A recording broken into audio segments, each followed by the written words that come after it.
like we're learning from Tanya, are these things that just like Chabad believes, or that all Jews believe? So this is so again. So far, you're touching on a issue with the first chapter.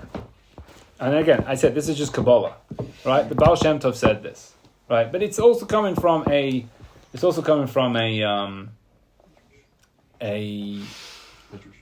medrash. I don't know how we're supposed to look at how are we supposed to look at Kabbalah? Like it's No. Kabbalah means you receive it. Kabbalah means someone said this. Why do you think this? Because he told me. So I'll give you. I don't know if anyone's following the news, but Hamas blew up a hospital. And Hamas said that Israel did it. And then a lot of news people said, "Oh, we believe Hamas. If Hamas say it must be true." And then the head of the IDF or whatever gave like an hour sheer proving that it wasn't. And Biden said, "Oh, look at that. I guess it's like I guess you're right." And he gave 4, 5, 6 different reasons as to why, why it's them and not us. Right. Now you ask the question, well, who believes that? Is it Chabad that believes it? Is it just Israel that believes it? Is it Jews that believe it? Like, who believes, the IDF over Hamas? Well, go look at the evidence and work it out yourself. It's not a point of belief. Like, who did it? I don't know. Go look at the thing. Well, he's saying this. Well, this doesn't make any sense if that's true. This doesn't make any sense if that's true. So make your own decision. I should know it's considered like Jewish canon. Huh?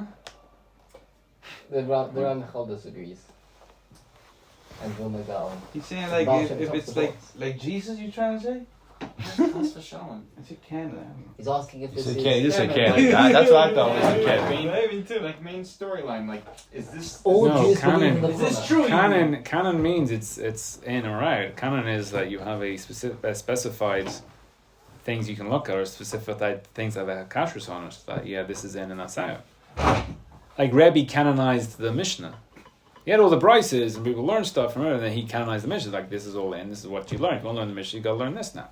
It was never like that before Rebbe. So he canonized it and said, like, this is in, this is in. You start reading brises that aren't supposed to be there, so you're not doing it right.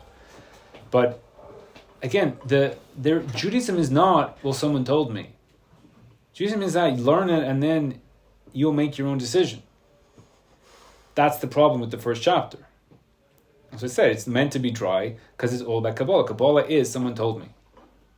I went to Mechina and the rabbi told me that, Rashi did this, or that, the rabbi's this, or you get reward for mitzvahs, and I don't know what a mitzvah is. I don't know what reward is. So I just listened to him, and I guess he's telling the truth. Now, when you get that Kabbalah, so now you can spend the rest of your life deciding as to whether he's talking nonsense or not. But you have no idea what's going on. Some guy told me. So he's saying that the Baal Shem Tov, this is what the Baal Shem Tov says. So we're on the level of God. Just know that this is true. So you haven't explained any of it. And there's a big problem here in chapter 1. And that's what I'm saying. That's why we're not at the level of Eino Nolado yet. Thank you. But next week, chapter 2.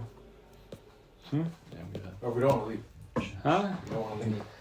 It's a very important point in which you're bringing out here. There's no such thing as, we have a Chabad have the Kabbalah, and then like they don't, and they believe in this, and who else believes in this. You gotta look at everything yourself and decide for yourself who's telling the truth. Is the IDF killing children in things? I don't know. If you read the Jewish news, they're not. If you read the Arab news, they are. I'd like to think there are certain things that all Jews agree on. It's called Chumash. Shabbos. Yeah. Shabbos is on Saturday. Yeah. Other than that, it's all machlokes. Why would you like that? Why would you like to think that?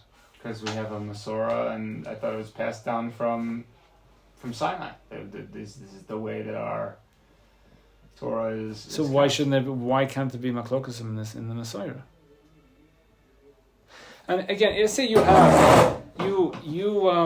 tell your son, right? You had this great date with your wife, and she fell for you because of that date, and then you tell your son the way to have a romantic evening is take her up on a balloon ride,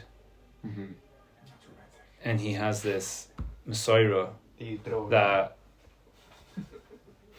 he'll get married after going on a balloon ride, and he takes his day on a balloon ride, and she's just hating every moment of it. Scared of heights.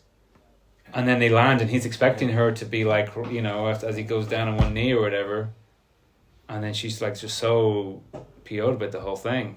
She doesn't even want to speak to him right now. And then it's just like, well, you told me. I saw this. I mean, it's just. Is that to say we shouldn't trust our rabbis? For sure not. No. This is the question. For sure not. We shouldn't trust them, or for sure you're not saying that. Huh? Sure, What? no, For sure, don't trust them. Do you know what Emunas Chachamim is? Have you ever heard the idea? So Emunas Chachamim is that, right? You read the Gemara, and Chachamim talk a lot of nonsense, right? And they say, that's what it was like 2,000 years ago. So take something which they say, which doesn't make any sense whatsoever. And if they were living in 2024, then they would clearly not say this. So take that, look into it, and see if it's true or not. And then when you look into it, and then you see, wait a second. Actually, either I didn't understand what they were saying, or actually the way that I saw the world was completely wrong. Actually, what they're saying is correct. And then as you go through and you examine what they're saying, and then it comes out and it's like, oh, look at that, they're right. And then you see the next thing that they say that's absolutely ludicrous. And then you're like, well, wait a second. When I looked into one of these things, it's actually, maybe I should look into this. And then after a while, you'll flip to being like, wow, I would say this is ludicrous. But because every time that I investigate, I see a new truth evolving that I didn't know about because of what they're saying. Therefore, here is an area of which now, my whole world can be blown up now because I think their statement is ridiculous. But I have trust in them that if I put the work in, that they're going to be right and I'm going to be wrong. And they will open up vistas in my existence by looking into this. But just to be said, Chazal are correct, that's ridiculous. There's no such thing as faith is doing something that makes absolutely no sense whatsoever, but it'll be okay. It's like jump out of an airplane without a parachute. You'll be okay. Just have faith. There's no such thing as faith in Judaism.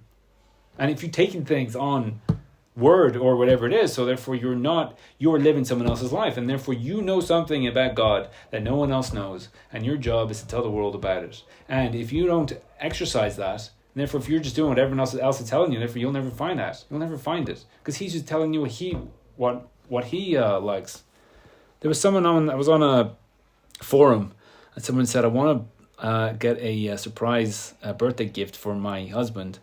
I want to get him he's been talking about getting into smoking meats. Can you recommend a good smoker? So all the answers were, my favorite smoker isn't going to be his favorite smoker, and whatever you get, just because everyone here is going to recommend a certain thing, he's not going to like that. Traeger. So, Traeger's supposed to be good. Huh? The Traeger is supposed to be right, good. but it's unlikely. It's unlikely that he will like that because your life experiences up to this point has landed you in the area of which, Traeger is supposed to be good, right? And he didn't even say it is good. He said it's supposed to be good because you have no effing clue if it's good or not. You've probably just read someone else's opinion on it. So then you're living your whole life where you don't really exist. You're just a combination of other people's opinions. So therefore, what could you say about God? Because you don't know who you are. So therefore, how could you find your connection to God when it's just everyone else's connection to everything else? So if when you're giving the gift, and it's just, I don't know, I just thought it was so interesting that her thing was, I want to surprise him, tell him what to do. And then she's like, I just asked him, which one he wants. And then, go buy it for you, whatever. So there was no surprise, gift or whatever, because it wouldn't work. Because whatever everyone else thinks is good or like or whatever it is, everyone is different. Everyone has their own idiosyncrasies, and therefore, even if he was to like a certain model or whatever, chances are, again, of a crowd coming to that consensus is pretty much zero. And therefore, if you're tailoring something to somebody, who are you? You can't get it from anybody else. What is your life supposed to look like? You can't ask anybody else. So you can taste things, you can speak to people, and you say, well, what do you suggest? And then see what they say, and then see if it's true. Now, we haven't examined this. I've just said this is how it is. I don't believe you. Huh? I don't believe you. Good.